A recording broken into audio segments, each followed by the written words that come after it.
Está começando pela rede CNT o Jogo do Poder, um espaço aberto para a discussão política. Nós da CNT acreditamos que o debate, o contraditório é ponto de partida para o exercício de uns direitos mais fundamentais, o de ser informado com absoluta transparência. Esse é o nosso propósito, esse é o objetivo do Jogo do Poder, que recebe hoje a deputada Aspásia Camargo, do PV. Boa noite, deputada. Boa noite, Ricardo. Prazer estar com você aqui. Para participar desse debate, Ricardo, o cientista político Geraldo Tadeu. Boa noite, Geraldo. Boa noite, Ricardo. Boa noite, Aspásia. Prazer estar aqui, enorme estar aqui com vocês de novo. O prazer é nosso.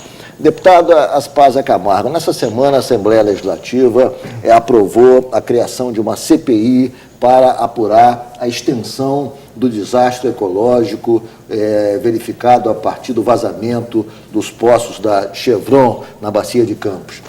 A proposta de instalação da CPI foi da senhora, a senhora que foi a proponente. Qual é o objetivo real? Na realidade, onde se quer chegar e qual é a dimensão dessa tragédia ecológica no Norte Fluminense? Bem, eu e o deputado Jânio Mendes, que fomos os dois autores da proposta, estamos muito preocupados, e a Assembleia inteira aprovou isso, porque foram praticamente 50 assinaturas, o que é muito expressivo.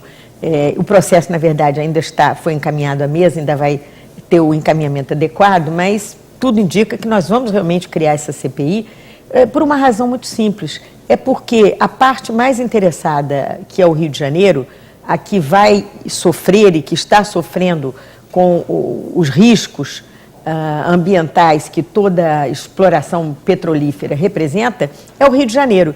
E o Rio de Janeiro está fora desses planos de contingência, está fora da governança, digamos assim, desse processo que levou a um episódio tão desagradável quanto esse que foi da Chevron. Porque, de fato, o que nós concluímos é que o Brasil inteiro sabe é que houve realmente irregularidades inadmissíveis e que essas irregularidades não se limitam a um problema da empresa, né? Não havia equipamento, e os equipamentos que estavam disponíveis eram equipamentos, parece que obsoletos realmente.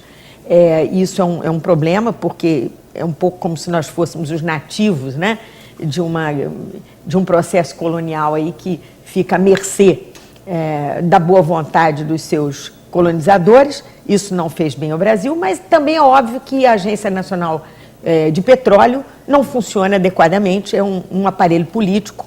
E nós precisamos de outra coisa. Se não havia instrumentos para coibir, para enfrentar uma situação de descontrole provocada por um acidente, a quem caberia essa fiscalização? A ANP? E já que não havia esses instrumentos, falhou a ANP na sua avaliação?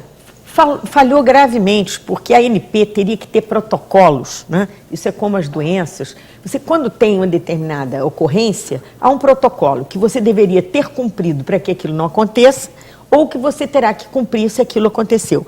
Esse protocolo não existe, nós não vimos, e não há conhecimento deles.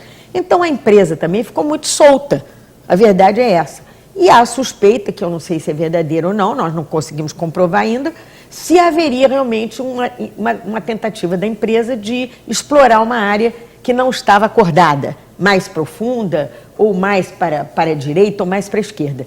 Então, o fato é que houve pressão exagerada sobre o terreno e que isso provocou toda essa pressão excessiva que gerou o acidente. Mas também é fato de que o acidente, as entidades, o governo brasileiro demorou a reconhecer que havia o problema, né? Aconteceu no dia 7 de novembro e no dia 16 fui eu, como autoridade estadual, legislativo, que denunciei que os números que estavam sendo dados de um pequeno acidente, na verdade, não era exatamente assim, porque os satélites da NASA, através de uma ONG americana, haviam feito a denúncia.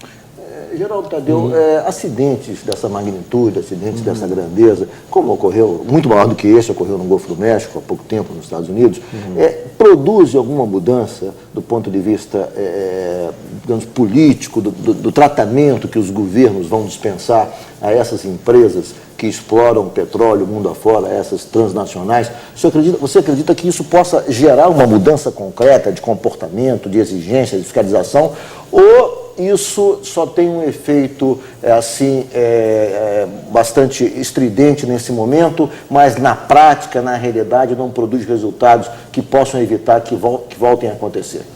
Olha, de fato, todos os grandes acidentes ambientais, enfim, todos os grandes fenômenos, né, como a tsunami, enfim, terremotos, eles são muito reveladores, né, do grau de resposta que as autoridades conseguem dar, né, a esses eventos. A gente teve o caso do Golfo do México, teve no Mar do Norte, também tivemos há muito tempo, né, problemas também na exploração desses recursos naturais, agora aqui no Rio de Janeiro, e eles são realmente muito reveladores. Eles, em geral, produzem mudança. Há um primeiro momento, evidentemente, de muito interesse da opinião pública, até que o acidente as suas consequências imediatas sejam resolvidas, mas ele sempre produz mudanças na legislação, produz mudanças na forma como os órgãos públicos encaram esses acidentes. Então, o importante é que a gente estabeleça que, a partir dessa experiência, nós possamos criar tanto legislações mais especificamente aptas a lidar com esses fenômenos, quanto também redirecionar a ação dos órgãos públicos, né? A deputada acabou de dizer que faltou realmente, por parte da ANP, uma ação mais efetiva, quer dizer, das autoridades, elas ficaram muito perplexas, então é preciso discutir isso, né? Discutir a partir dessa experiência em futuros eventos que podem ocorrer efetivamente, como é que a gente responde. E é até muito revelador que esse acidente ocorra num contexto de rediscussão dos royalties do petróleo, da distribuição dos royalties do petróleo. Esse é um assunto que nós vamos abordar daqui a pouco. O que é mais assustador é que o pré-sal vai ser infinitamente mais perigoso. Então, isso é preciso que a opinião pública brasileira tenha consciência. Deputada, a senhora disse ainda há pouco. O Wall pouco. Street Journal disse Sim. agora, há poucos dias, que quanto mais difícil é o acesso ao petróleo, mais riscos existem na exploração desse mesmo petróleo. Então, o que nós vemos é o seguinte: esse território próximo ao Rio de Janeiro vai ser todo perfurado pelo pré-sal, em dimensão muito maior do que estamos tendo hoje. E isso significa riscos muito maiores. Nós estamos completamente desaparelhados. Nós falamos muito na produção, mas não nos interessamos pela prevenção. E isso levantou uma coisa muito curiosa, que é o medo da ganância. Todo mundo está com esse sentimento. Na audiência pública isso ficou claro.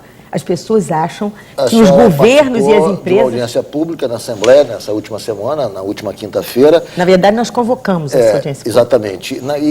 Qual seria, digamos, o extrato dessa audiência pública? O que a senhora pôde depreender dos depoimentos que a senhora colheu nessa audiência pública? O que pode, assim, que perfil a senhora traz da extensão dessa tragédia a partir do que a senhora ouviu nessa audiência pública? Não, a primeira coisa é que a maior tragédia podia ter ocorrido e, graças a Deus, até agora não ocorreu.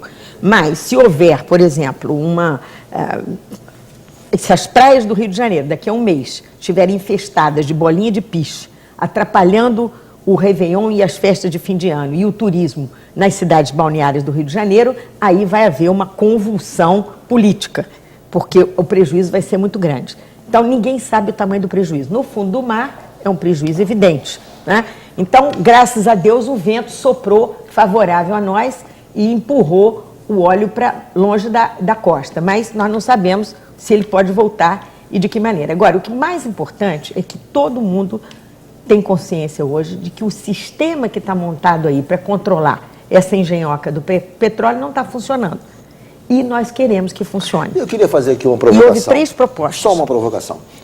Antes da senhora falar das 3 propostas. A senhora não acredita, que a senhora falou ainda há pouco, da possibilidade de haver uma certa desídia por conta dos colonizadores, os americanos estarem aqui, muito bem.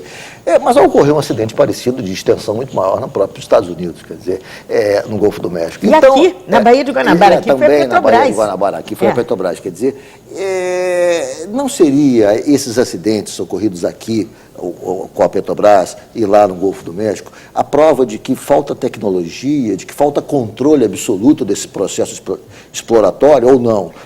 Certamente. Quer dizer, uma coisa que ficou evidente é que o governo brasileiro não protegeu suficientemente a nossa população, obrigando as empresas a trazerem a melhor tecnologia para cá e acessível. Mas aí você se pergunta o seguinte, será que essa tecnologia não pode ser compartilhada com a Petrobras e com todas as empresas que atuam ali?